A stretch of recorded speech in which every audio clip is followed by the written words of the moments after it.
Hello and welcome into the Skraby Show. I am Matt Skraby. Thank you so much for being here with me tonight on Friday. I am ready for the weekend. I hope all of you are ready for the weekend as well. I mean, it's not like my job is too hard or anything like that, but I do have another job outside of here, and I have a dog that wakes me up every day at like 5:30 in the morning and tells me that he needs to go to the bathroom, and then he doesn't go back to sleep. So I am basically up 5:30, 6 a.m. every single day, hanging out with Lucky, getting my day started. And, this morning, I try to get most of my big five done before I leave my house around 10:30, 11. But today I had nothing done, and it was, it was a scramble. But I got it done. I'm happy about that. I probably should have put more time in last night before I went to bed, but I didn't. But anyway, you are here with me. I am here with you, and we'll be talking about some of the baseball news that happened today. Uh-oh, my voice. I wonder if it's going to go like Chris's. Anyway, we're going to talk about the baseball news of the day. We're going to talk about the Padres confirming their coaching staff today. And there have been a couple pitchers signed that I think were names that we talked about here on the show, and they're not going to be available for the Padres because they're on other teams right now. And like I said, we're going to talk about this crazy documentary. I guess it's not crazy, but it was very interesting, this documentary about Mount Everest last night, and about how tough it was for this guy who was like a world's tough man. He's like a special forces guy. He does incredibly physical things, but he said this was the hardest thing ever. But he also brought up something that I had no idea about when we're talking about climbing Mount Everest. So I'll talk about that in a little bit. Also, at the end of the show, I was watching. I fell into a YouTube hole, everybody. So this is where we're going today. I was watching this thing on YouTube, and it's kind of morbid, but I'm fascinated by it. It's about like air crashes and airline disasters, and why we have certain rules that we do now because of disasters of the past. So I always like to find out why we have certain rules. And so this documentary, or this show, was going through it, but I have never heard of this one flight that happened in the 70s that is terrifying. So we'll talk about it a little bit at the end of the show, and as always, the Daily Gripe. But we should start with some of the things that happened around baseball today. The first signing that we saw was the Guardians bringing back Shane Bieber, and he's going to be coming back here to the Guardians for, I believe, $14 million, a one-year $14 million contract that includes a $16 million player option for 2026. Now, he had Tommy John surgery in April. He's expected to return in the middle of 2025. So apparently, $14 million is a half a year salary for Shane Bieber, but $16 million for next year didn't seem like too expensive of a contract. And I really wanted the Padres to take a deep look into it, and maybe they did. And maybe he's not the best candidate because he's coming off of Tommy John surgery, but a one-year prove-it deal for the Padres to kind of fill out their rotation, I think, is a great way to go, because you're not investing a lot of money for the future. You're going to be able to bring in someone who is a major league pitcher with major league stats and major league experience. And so I think a one-year prove-it deal, which is this what it is to the Guardians, I guess the player option on the other side. If he pitches really well here in 2025, Shane Bieber is going to opt out, and he's going to go into free agency again, and he's going to get all the offers. But I felt like the Padres could have made this deal. I feel like and who knows if Shane Bieber even wanted to leave Cleveland. But this is kind of the deal I think that they need to fill out the rotation, because it's a similar deal like Walker Buehler. Walker Buehler is going to be on a prove-it deal most likely of a year. And I think that the Padres can replace Joe Musgrove for 2025 with one of these one-year deals. So it's sad that Shane Bieber is going back, but there are other guys out there. Danny Jansen, the catcher, he is no longer on the market as well. Danny Jansen was only mentioned by us because we were talking about catchers and we were talking about um, what the Padres are going to do now that Kyle Higashioka is with the Texas Rangers. And so Danny Jansen's name came up as a free agent out there. I mean, he's not great, but he is, he is a serviceable major league catcher. And he is now going to Tampa Bay. He's going to the Rays. They signed him today. So that's another one off the board. One more that came down here in like maybe the last hour or so. We talked about Clay Holmes, the closer for the Yankees. And we talked about him and whether or not he would fit with the Padres because he did have interest in becoming a starting pitcher or becoming a part of the rotation. And the Mets are going to grant his wish because the Mets have agreed on a 3-year, $38 million deal with an opt-out after the second year. The Mets plan to turn Holmes, who has spent his big league career as a relief pitcher, into a starter. And I wonder if some pitchers out there are starting to figure out, I mean, they've already known this, but I wonder if some pitchers are out there thinking, man, I can start. Why don't I become a starter? Why don't I look for a team so I can become a starter so I can make more money? I mean, if you're a closer, you can make good money. But if you're like a middle relief pitcher, if you're just a guy in the bullpen, you're not making a whole lot of money. So we've seen it now with Seth Lugo. That all worked out in Clay Holmes. And there's other guys that are relievers that are now starters. And the Padres kind of started this. They gave Seth Lugo the chance when he was coming from the Mets.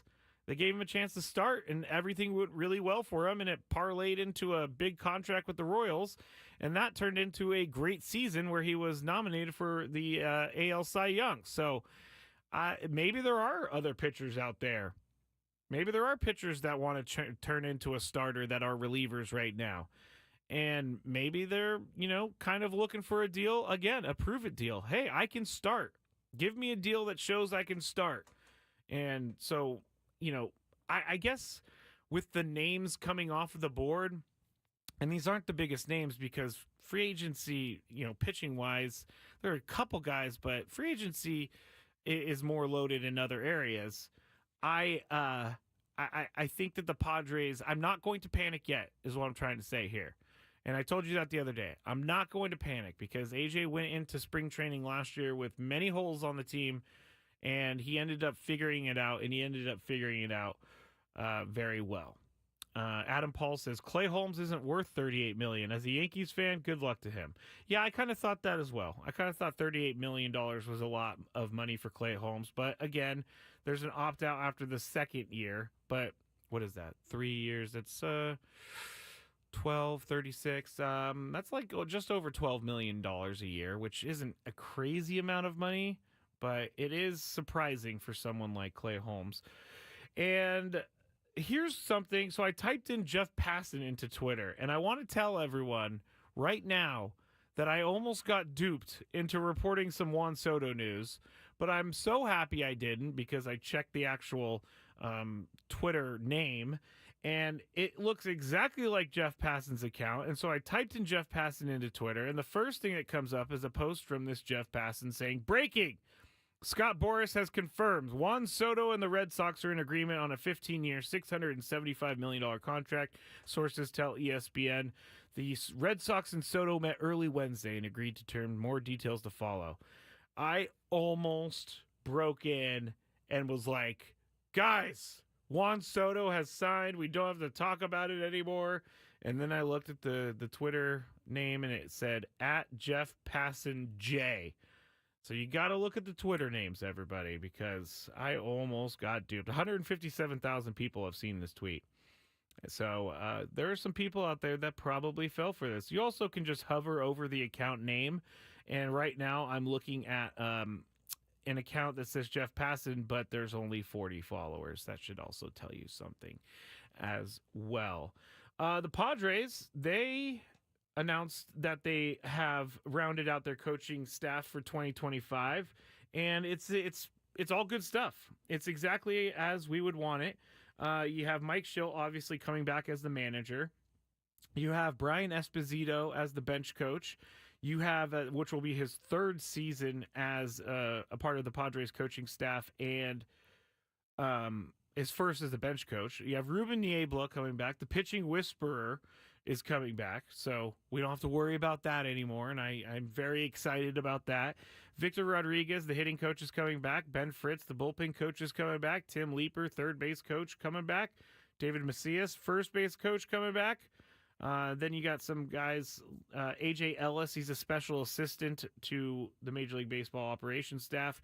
Craig Stammen, former Padres pitcher, also a special assistant. And you got some other guys, Pat O'Sullivan, Mike McCoy, Humberto Andrade, Morgan Burkhart, Alan Craig, Scott Stroud, Chris Apachica. I believe it's Apachica or Apacheca. But basically, it's good news that we're not talking more about the coaching staff, because there are the people that we want in there, and there are the people that were able to get the Padres into a place where they were playing such good baseball that people thought that they were going to win the World Series. So continuity is huge. We've talked about this before with the Mike Schilt extension. Continuity is a big deal in my mind, and that's what they're doing here with this coaching staff. So there is that. We don't have to worry about the pitching whispering somewhere else. Let's see. All right, I'll go into it. Lions fans hate me, and I understand why. And I'll just say this right now. I'm being a hater, and it's not hard for people to realize that I'm being a hater. It shouldn't be hard for me to realize that I'm being a hater. But your team bothers me because they're so good. And last night, Dan Campbell proved once again that he might have the biggest guts in all of football. And he went for it on fourth down. Now it was 4th and inches. They could have easily kicked a field goal, and they didn't. They went for it, and they got it. And so everything worked out for them. They end up going on to win the game, 34-31, the Lions did.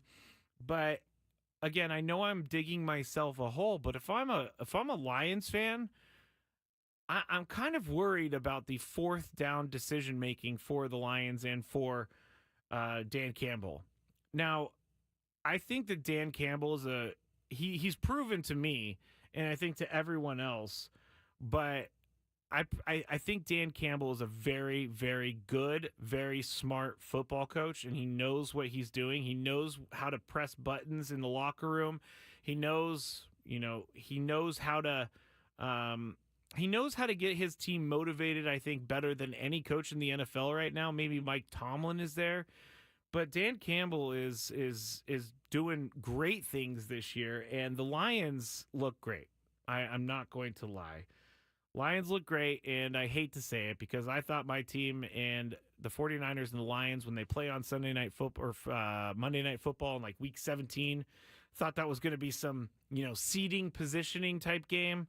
But that's not going to happen because the Lions are very good. But the fourth down thing, they're 15 for 22 on fourth downs this year.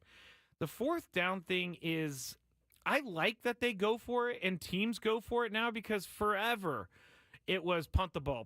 No one really ever went for it on fourth down. And when people went for it on fourth down, it was a big deal because we never saw it. Anybody going for it on fourth down. But the Lions do it a lot. I know the Browns do it a lot. I know the Chargers, I don't know if they do it so much this year, but when they had their old Brandon Staley, he went for it a lot. But here's the thing.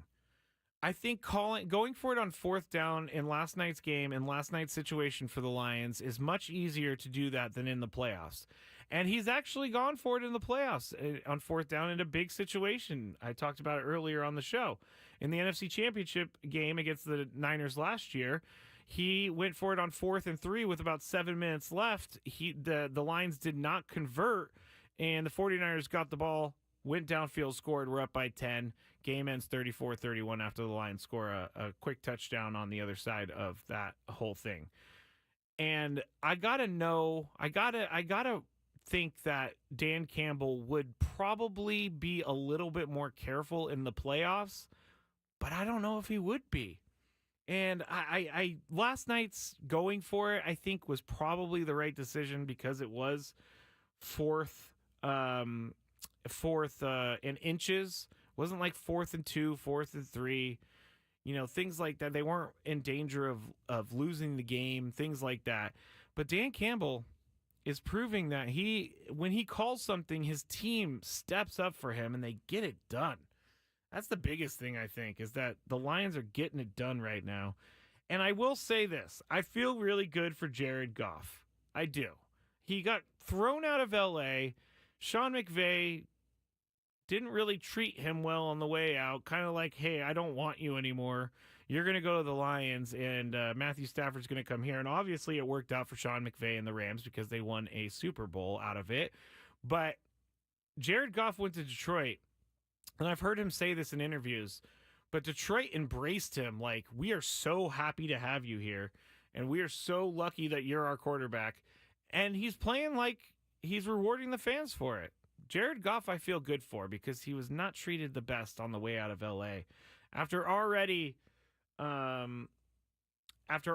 being, going to the Super Bowl and losing to the Patriots. But, things in Detroit are going well, and I'm kind of happy for the nice Lions fans. The rest of the Lions fans, not so happy about, because they're in my DMs. They are all over the place telling me how great their team is. Just wait, Lions fans. Just be confident. But I think you have to wait because your team needs to win a Super Bowl before you could tell me that they're the best team in the NFL. So there you go. I'm Matt Skraby. This is The Skraby Show. If you want to watch us on YouTube, you can just go to YouTube, search 97.3 The Fan. You'll see the live broadcast going. And when you get in that page, make sure you hit the thumbs up on the YouTube page so it helps me. When we get back, I'm going to talk more about this Mount Everest documentary. And I want to talk a little bit about... voice is going. I was going to say, I want to talk a little bit about how I'm doing play-by-play for Rocket League tomorrow. So hopefully my voice holds out. But I'm a little nervous about it. So all of that is ahead on The Skraby Show on 97.3 The Fan. Morning. I'm starting my health journey with my new blender. I got 2% cash back on it with the new Cash Rewards Plus card from Navy.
Back here in the Odyssey Palace on 97.3 The Fan, Matt Skraby with you until 7 p.m. We got some sports going on right now. Army is leading Tulane in the AAC Championship 14-0.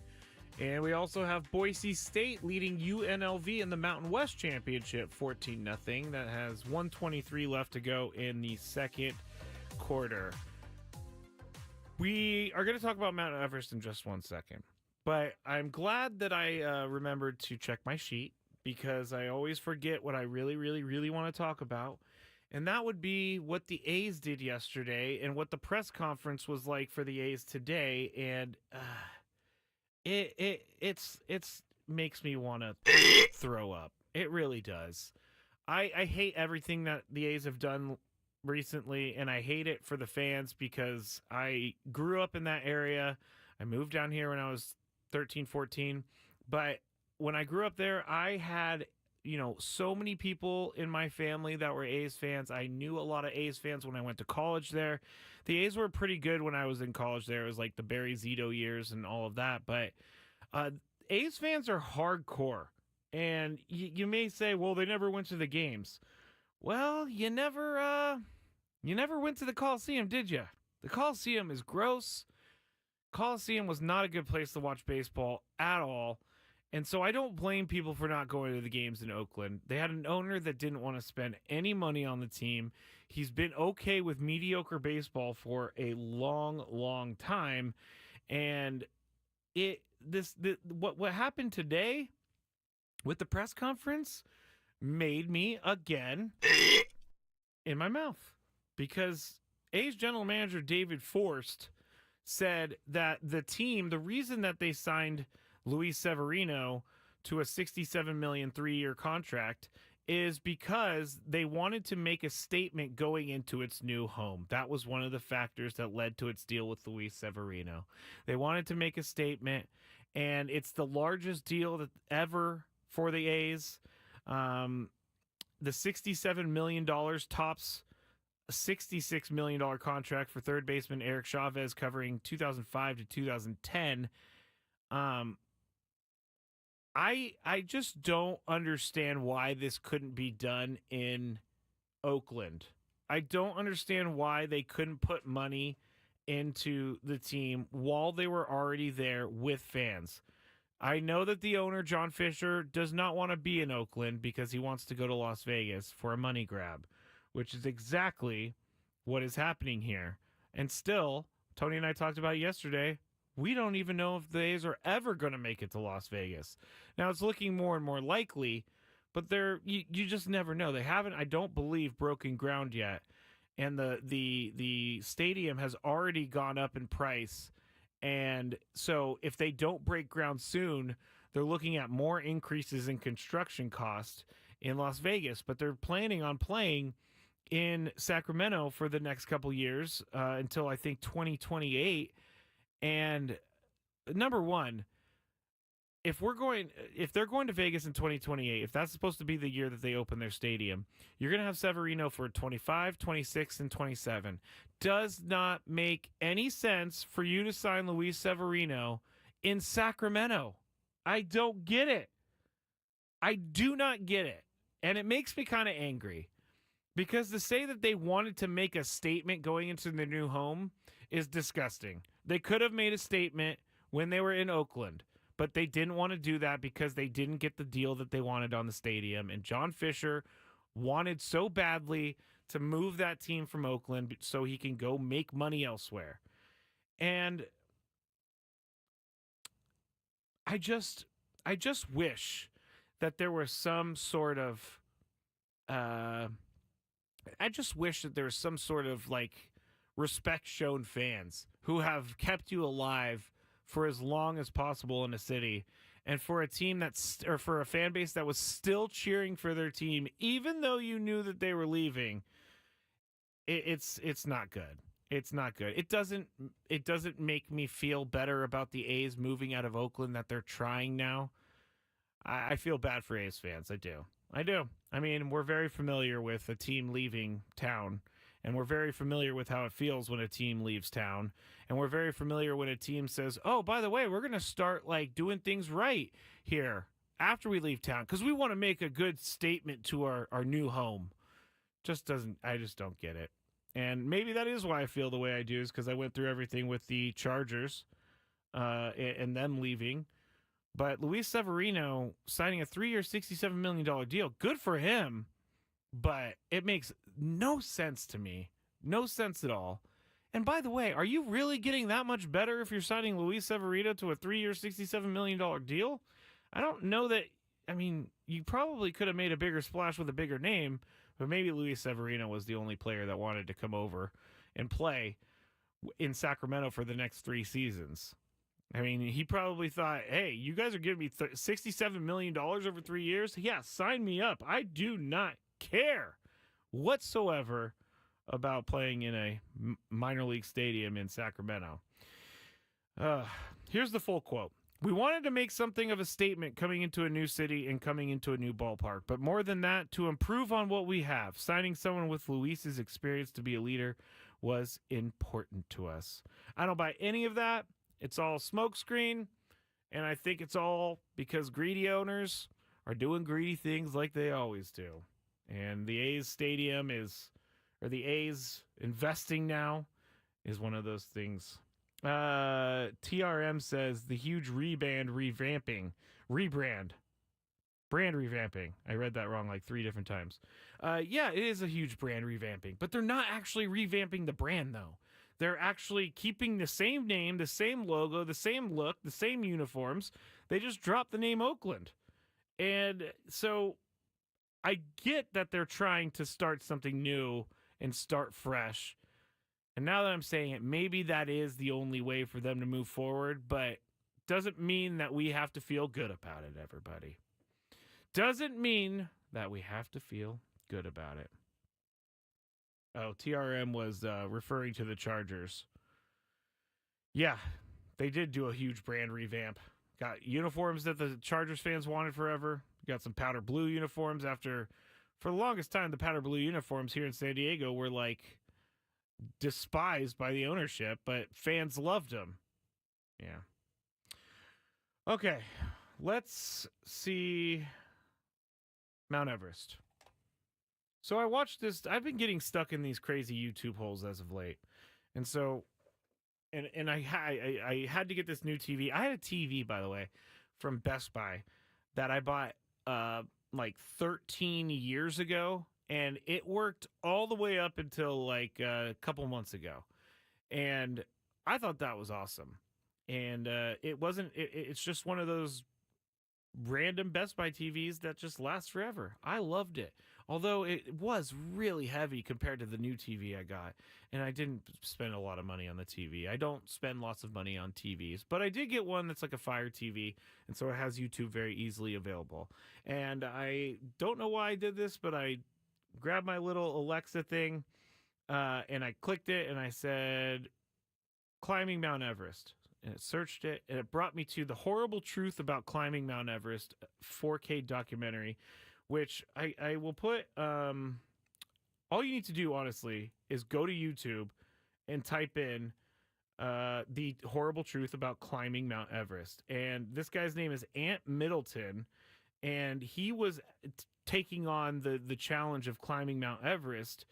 But what fascinated me about this whole thing is that he is a guy who was a special forces guy. So he's been in war zones. He's been in several different points in his life where he could have literally died. He could have had really bad stuff happen to him. So he's been in situations that are incredibly frightening, scary, terrifying, all of the above.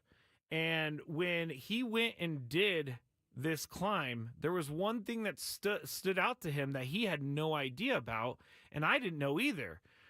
I don't know anybody who has climbed Mount Everest. Don't know a single person that has ever done the Mount Everest climb. I thought climbing Mount Everest is something that only the elite of the elite of the elite do around the world. Like, you have to be a really good climber to climb Mount Everest. I was shocked to see in this documentary that there are now so many people going up to Mount Everest and so many people being brought to the summit of Mount Everest that it's like a Disneyland line now. It's um it's like sorry, someone just sent something on the chat and it says please look at this John Heyman clip. So I'm going to have to go look at that in just a second to see what happened, but now I lost my train of thought. That is really unfortunate for me. But it's like a Disneyland attraction now. Like you're waiting in line just like you were for Thunder Mountain Railroad to get to the top. And there's a couple pictures if you search on Reddit about like Everest being crowded. But this guy had to wait like 3 hours to get to the top, and there are like more than just a handful of people. There's probably like 50, 75, maybe even 100 people trying to get to the top of this mountain during the whole thing. And I can't even believe it. I can't even believe that this has become such a tourist attraction. Number one, I don't think I'm ever going to be in physically good enough shape to climb Mount Everest. Number two, I don't want to climb Mount Everest because it sounds awful. This guy was like going, so the cameraman too, he was the one I think really had to climb because he's holding the camera, he's filming this guy, and they get to like near the top and they take off their mask so that they can talk into the camera. And the guy you could see is just struggling to breathe. That's how little oxygen is in the air at the top. And it just seems like something that I would never, ever, ever like to do. It seems cold. It seems dangerous.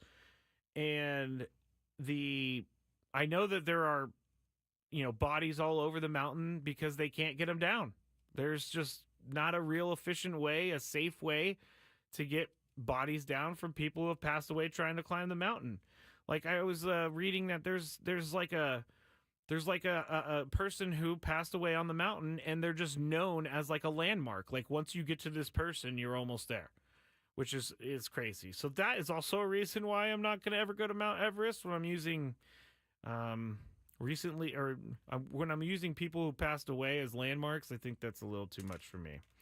All right, let me see about this John Heyman thing in the break. And then when we get back, we are going to talk about this plane flight that I saw. I know we're not talking much sports, but talking sports all day. And, not much really happened today in the sports world. So I am going to take full advantage and talk about the things that I think are interesting. So stick with me. Back shortly. Skraby Show, 97.3 The Fan.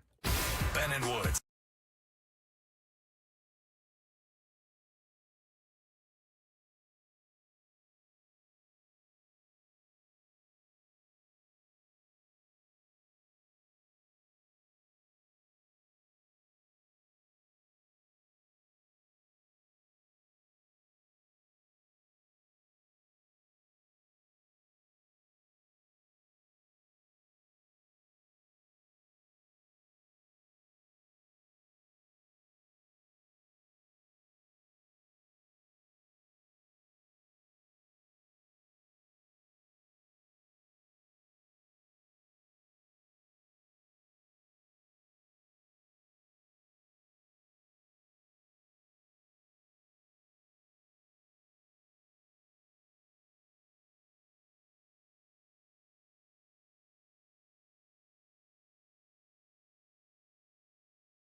segment of the week here on 97.3 The Fan. Thank you so much for joining us throughout the week. Appreciate all of you. Skraby Show, I'm Matt Skraby. You can watch on YouTube if you want. You can just search 97.3 The Fan. And you could also go to my Twitter at Matt Skraby. Plus, you can go to the Odyssey app and you can listen to the show there as well. And if we're mentioning all the places you could watch, then you could also listen or watch and listen. You can listen on the actual radio, 97.3, which I had a friend the other day tell me that their YouTube wasn't working for some reason. And so they had to go to their good old school radio and listen. And they're like, it's weird. You only watch you do your show when you were on YouTube. And so it's weird not seeing your face as you're talking. But anyway, there's many different places that you can watch and many different places that you can listen. Now, I was told by Famous All Day in the chat, I was talking to Famous All Day in the chat. They notified me of something that happened with John Heyman. He's a reporter. We used to have John Heyman on for a weekly every week. I think maybe 3 seasons ago. And I know that people don't like John Heyman, and I know that he doesn't report in our favor, but I do respect John Heyman, and I do, working with John Heyman, meaning me trying to find times for him to come on and us getting on the same page about things. For as much as that guy has going on, he was very, very good to me and good to us. He was cordial. He responded quickly, all of that stuff. So I'm not going to say that I don't like John Heyman, but here is the situation that happened on WFAN, sister station here for 97.3 The Fan. But WFAN radio host Keith McPherson, I guess, was bringing up a couple times. He brought up the Arson Judge tweet, which I'm guilty of. I've made that comment in the last couple months, but I think I'm going to stop now because I think he feels really bad about it. John Heyman, that is. So I guess Keith McPherson, and I don't know Keith McPherson and know anything about his show or anything, but here's just what was posted. Heyman was upset over multiple Arson Judge references and McPherson insinuating that Heyman gets paid by Scott Boras. And if you like awkward radio, here we go. John Heyman was not a fan of this line of questioning. 2 years later, no regrets. I think it's like at some point, I think someone could probably drop it if they're a nice person. What I think is it just like how I introduced you. Everybody in baseball knows who you are. So one, it's a credit to your work, your following, and how. By the way, I won't be going on with you again. The whole thing has been a disaster. That's okay. I can't even believe you said that to question my integrity. Are you being serious right now? I'm being serious, yeah.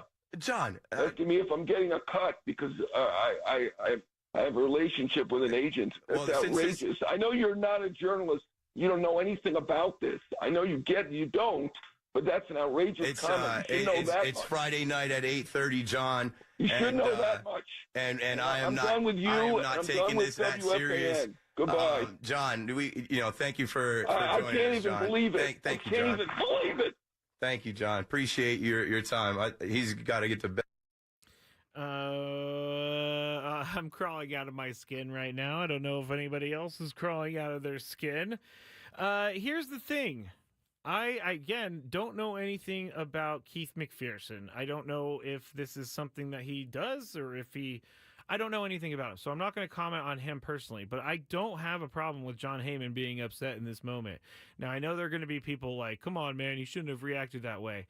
But there's a certain, when you're having guests on the show, there's a certain respect you just have to show them. And, I don't know that it was showed here. If you're bringing up multiple Arson Judge references and also that John Heyman is getting paid by Scott Boras, I guess that's something we talk about when John Heyman's not on the phone.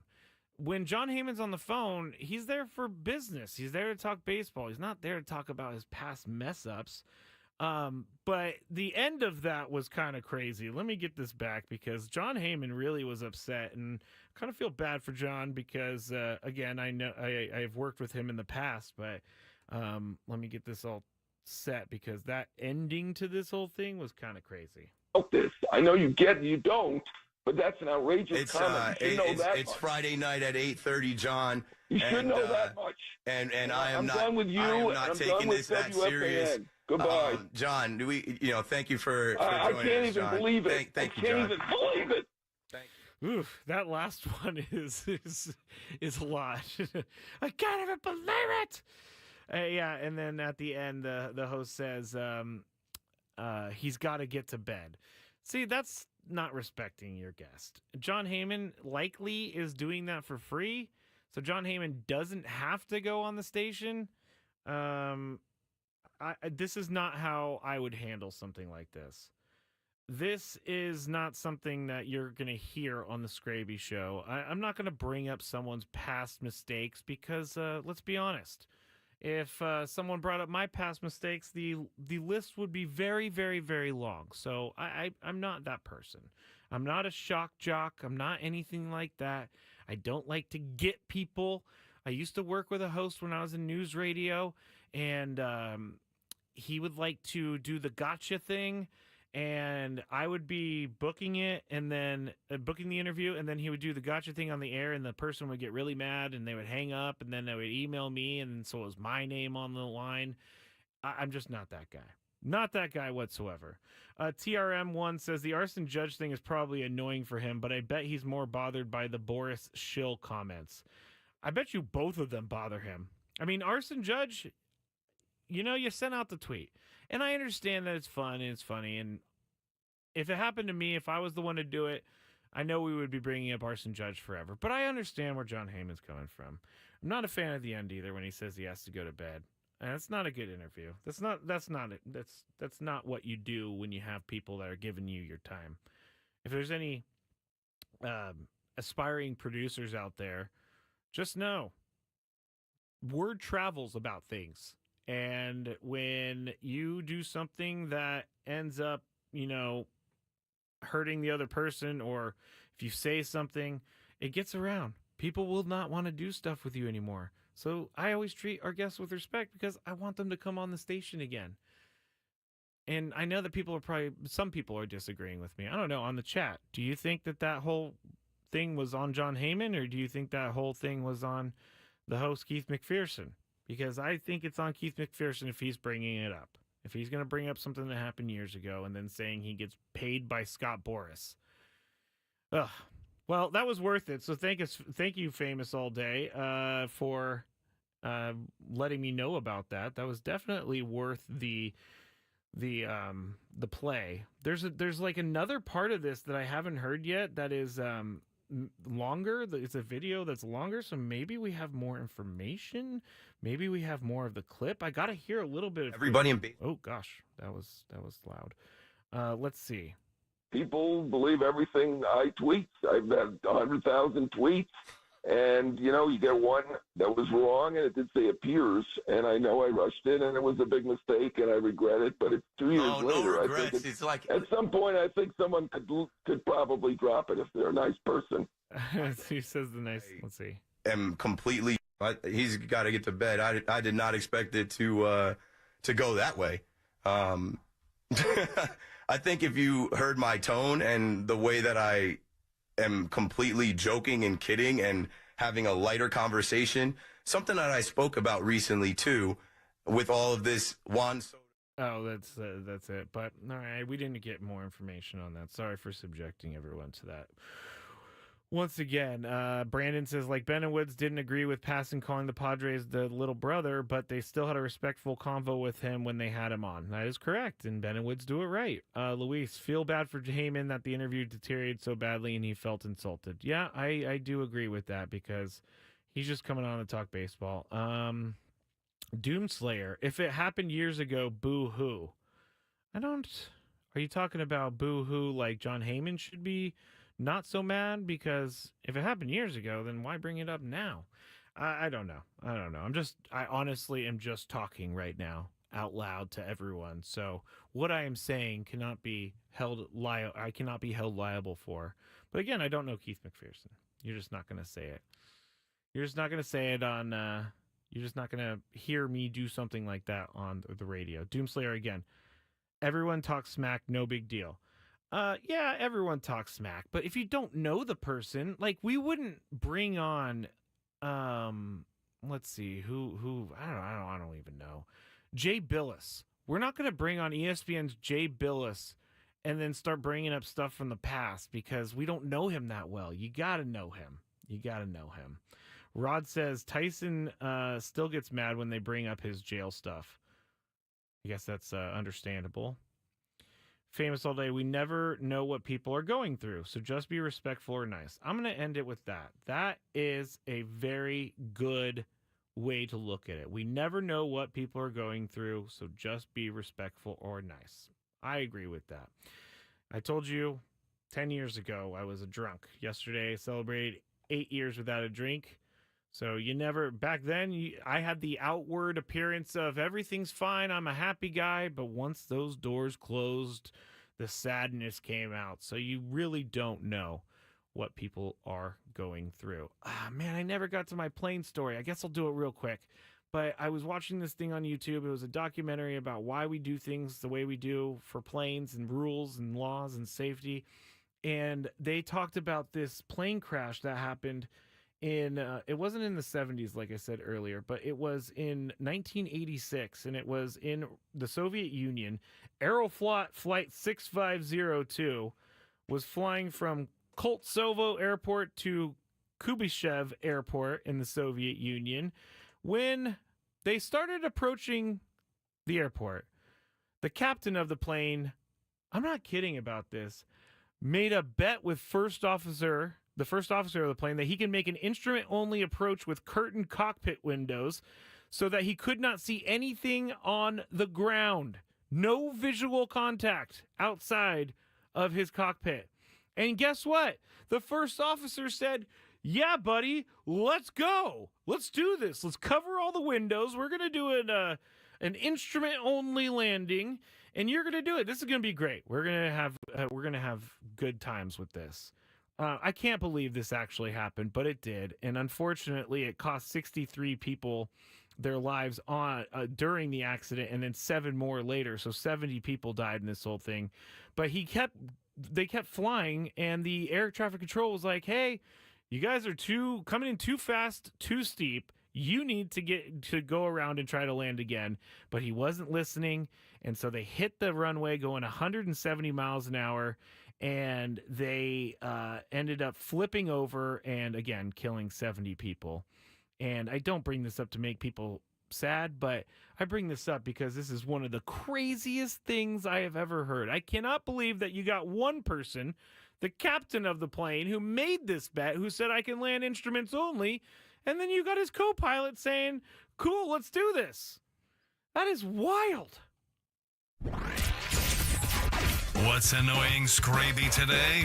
Let's find out. It's time for the Daily Gripe. All right, Daily Gripe. My Daily Gripe. Oh, I'm turning on the wrong one. There we go. My Daily Gripe.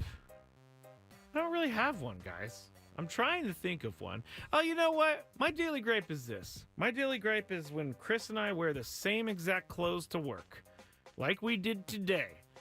When he walked in, I said, oh, no. We're dressed exactly similar, Chris. He was like, well, I gave you that sweatshirt, so you have to do something with it. You either take it off or keep wearing it. We're going to match together. I'm going to try not to match going forward. Also, Daily Gripe from TRM for me, Christmas shopping. Yes, Christmas shopping is right. But I'm going to try not to be twinsies with Chris anymore going forward. Thank you to everybody for stopping by tonight and listening all week on the station. We'll be back on Monday. Appreciate you all. Have a great weekend. Be safe. Don't do anything I wouldn't do. Talk to you Monday. Hey, it's Ben and Woods. Getting up early in the morning isn't a lot of fun. Believe us, we know.